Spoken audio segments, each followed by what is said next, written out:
اللہ کو منانا چاہیے، استغفار کرنا چاہیے، اس کی برکات۔ حضرت موسیٰ ساری قوم کو لے کے نکل گئے، آؤ بھائی میدان میں اللہ کی بارگاہ میں استغفار کریں اور بارش کا سوال کریں، بارش مانگے۔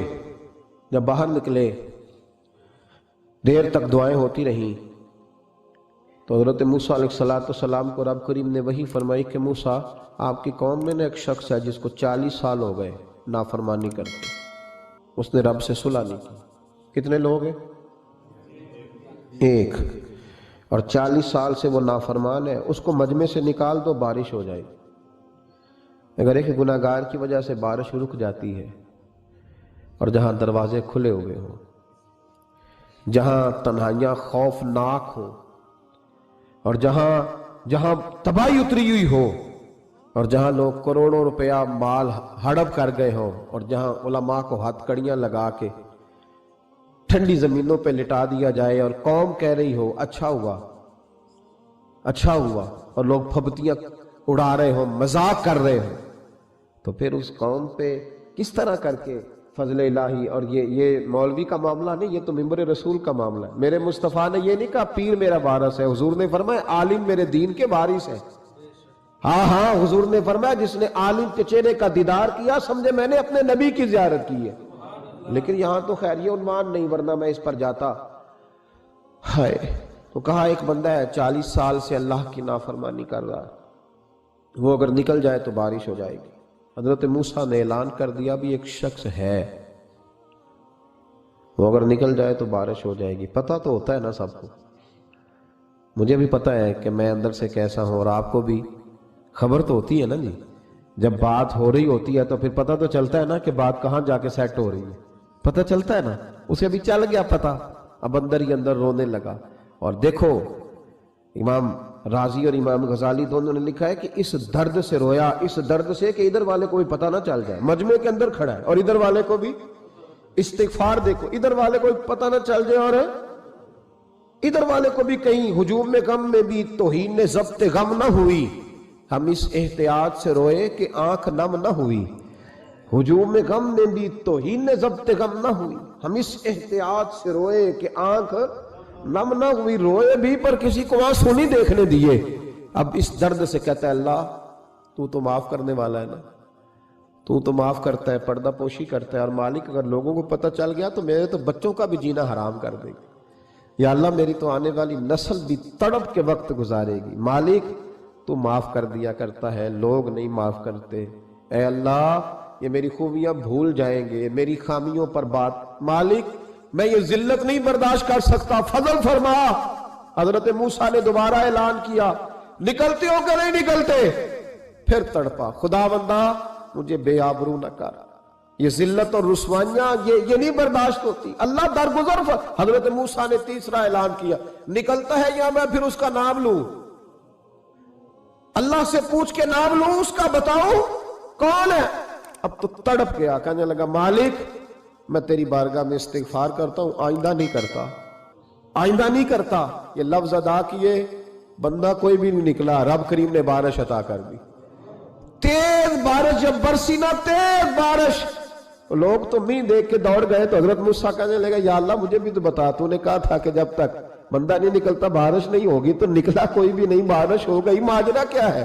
تو رب کریم نے فرمایا موسیٰ بس اس نے مجھ سے صلح کر لی، اس نے مجھ سے صلح کر لی۔ اور امام غزالی نے لفظ لکھے، حضرت موسیٰ نے پوچھا، حالانکہ اللہ اپنے نبیوں کو غیب کے خزانے دیتا ہے، پوچھا کہ اے اللہ مجھے اس کا نام بتا دے۔ تو رب کریم نے فرمایا موسیٰ جب گناہ گار تھا تب نہیں کسی کو بتایا، جب پاپی تھا تب نہیں بتایا، جب مجرم تھا تب نہیں بتایا، اب کیسے بتا دوں؟ فرمایا اس کی میری صلح ہو گئی ہے، اور فرمایا جو بارش نہیں نہ ہو رہی تھی وہ بھی اس کی وجہ سے نہیں ہو رہی تھی، اب جو ہوئی ہے نا تو یہ بھی اسی کی وجہ سے ہوئی ہے، یہ بارش اب جو ہوئی ہے تو یہ بھی یہ اس گناہ گار کے سبب سے۔ اپنی راتیں اللہ کے ساتھ گزارے، مصلی پہ بیٹھے۔ میرے صاحب رحمۃ اللہ علیہ سے جب کوئی کہتا نا کہ بڑا پریشان ہوں تو کچھ بتائیں، تو فرماتے آج رات مصلی پہ بیٹھ کے اپنے رب سے بات کرنا، میں بھی بات کروں۔ بندوں کو دکھ بتانے سے عزت میں کمی آتی، اور اگر اللہ کو بندہ اپنے دکھ بتائے تو اللہ عزتیں بڑھا دیتا ہے۔ ترمذی شریف کی حدیث ہے نبی پاک علیہ السلام نے فرمایا اگر تو دنیا داروں کو دکھ بتائے گا تو اللہ تجھے غنی نہیں کرے گا، اور اگر تو اپنے رب کو بتائے گا تو اللہ بڑی جلدی تجھے دنیا سے بے نیاز کر دے گا، تجھے لوگوں کی ضرورت نہیں رہے گی۔ استغفار کریں، کثرت سے کریں، ذوق سے کریں، مصلی آباد رکھیں، ہر شے دیکھو نا، جس طرح کھانے کی میز آباد رہتی ہے، بستر آباد رہتا ہے، ہمارے دیگر معاملات، اگر مصلی نہ آباد رہے تو روح بے چین رہتی ہے، طبیعت بے قرار رہتی ہے۔ انسان، میں نے دیکھا ہے بڑے بڑے سمجھدار لوگ پاگلوں جیسی زندگی گزار رہے ہیں، بولتے جا رہے ہیں، بولتے جا رہے ہیں، بولتے جا رہے ہیں، ایسے کسی کو کوئی خبر کہ 6 فون اٹھائے ہوئے ہیں، ایسے جیسے ڈسٹرب ہو گئے مینٹلی طور پر۔ وجہ کیا ہے کہ ان سے جان نہیں چھڑاتے۔ کبھی سارے موبائل بند کر کے نا، سارے بچے ہر چیز سائیڈ پہ کر کے مصلی پہ بھی آنا چاہیے، اور مالک تو بڑا ہی قریب ہے، اللہ تو بڑا ہی کنز المال کی حدیث سنا کے بعد سمیٹتا ہوں۔ نبی پاک صلی اللہ تعالی وسلم فرماتے ہیں ایک شخص تھا بنی اسرائیل میں، بڑا مالدار تھا، تو پھر اس پہ غربت آ گئی۔ جب غربت آئی تو رو پڑا، کہنے لگا اے اللہ میں غریب ہو گیا ہوں، میری مدد فرما، میں نے بڑی نافرمانی کی ہے تیری۔ مالدار جب تھا تو بڑی موج کو، یا اللہ میں نے بڑی اب نہیں کروں گا، مجھے اس غربت سے نکال۔ تو اللہ نے فرشتوں سے کہا کہ دے دو جو مانگتا ہے۔ تو فرشتے کہنے لگے یا اللہ یہ توبہ کر کے نہیں آیا، ڈر کے نہیں آیا، یہ تو الجھ گیا تب آیا ہے، یہ تجھ سے ڈر کے ہوتا ہے نا ایسے کہ لوگ اللہ سے نہیں ڈرتے جتنا غربتوں سے معاذ اللہ ڈرتے ہیں، یا اللہ یہ تو وہ الجھ گیا تب آیا۔ تو اللہ نے فرمایا پتہ مجھے بھی ہے، لیکن آ تو گیا ہے نا، چلو دے دو۔ تو کہا یا اللہ اگر دے دیا تو دوبارہ نہیں آئے گا۔ فرمایا اس کا بھی مجھے پتہ ہے، تم دے دو۔ اسے دے دیا۔ جب دولت مل گئی نا تو کہنے لگا اوہو وہ تو میں نے طریقہ صحیح استعمال کیا اس لیے کامیاب ہو گیا۔ پھر کچھ وقت گزرا تو پھر الجھ گیا، پھر قرضے چڑھ گئے، پھر سارے علاج کر، کہنے لگا یا اللہ اب نہیں کرتا، اب معاف کر دے۔ 70 دفعہ توبہ کی اور 70 دفعہ توڑی۔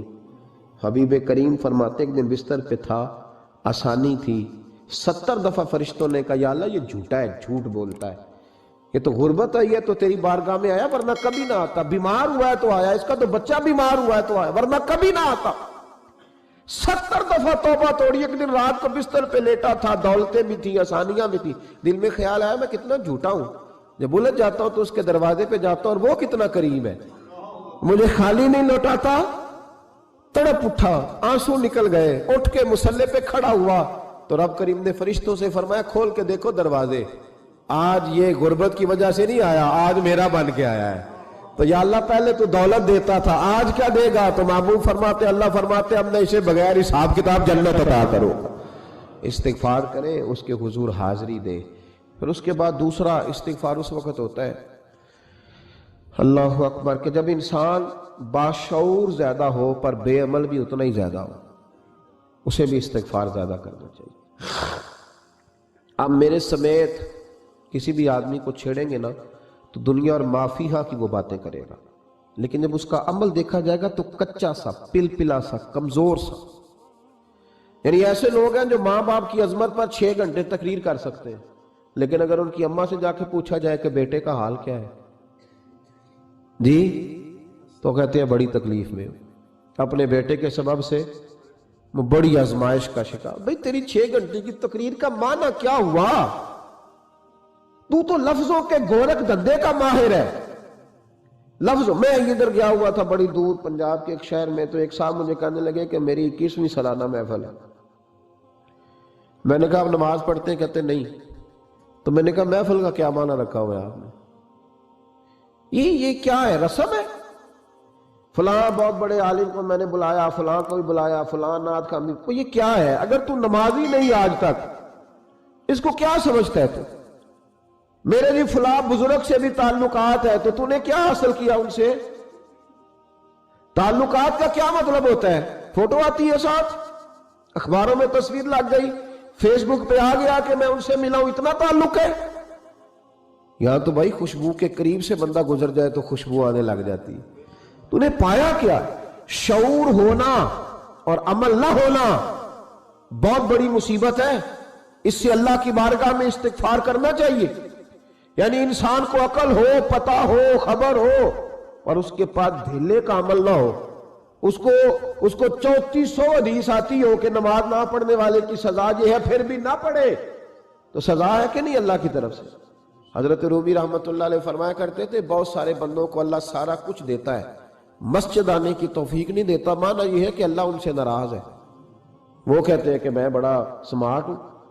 تو عقل ہونا اور عمل نہ ہونا، اس پر بھی استغفار کرنا چاہیے۔ شعور ہو اور انسان کو عمل کی توفیق، یار ساری زندگی گورکھ دھندے میں گزر گئی لوگوں کی، لفظوں کے بڑے ماہر رہے، اور میں ایسے لوگوں کو دیکھتا ہوں تقریریں 6 گھنٹے کی، او ہو 9 گھنٹے کی تقریریں سنتے، بیٹھتے ہیں مجالس میں، نماز کا وقت آتا تو مصیبت بن جاتی، بھاگتے ہیں، جان چھڑاتے، مسجد کی حاضری 20 منٹ کی بھی صحیح نہیں دے سکتے۔ کیا ہے یہ کیوں بوجھ بن گیا تیرے اوپر؟ غور کر، ڈر اللہ سے۔ میرے نبی کریم علیہ وآلہ وسلم نے ارشاد فرمایا قیامت کے دن کچھ لوگ کئیوں کی بات سن کے جنت میں چلے جائیں گے۔ اللہ تعالی ہماری پردہ پوشی عطا فرمائے۔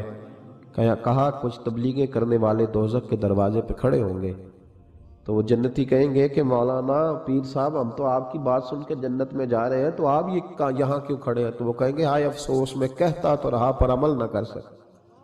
میں عمل، اس سے مراد صرف ممبر میں بیٹھنے والا مولوی نہیں، اس سے ہر وہ شخص مراد ہے جو نصیحتیں تو بڑی کرتا ہے لیکن خود عمل وہ بہت بڑا الفاظ کا ذخیرہ رکھتا ہے، پر عمل کے لیے 2 سجدے بھی صحیح طریقے سے دے سکتا، پھر وہ استغفار کرے، پھر وہ اللہ کی بارگاہ میں معافی مانگے، پھر وہ توبہ کرے۔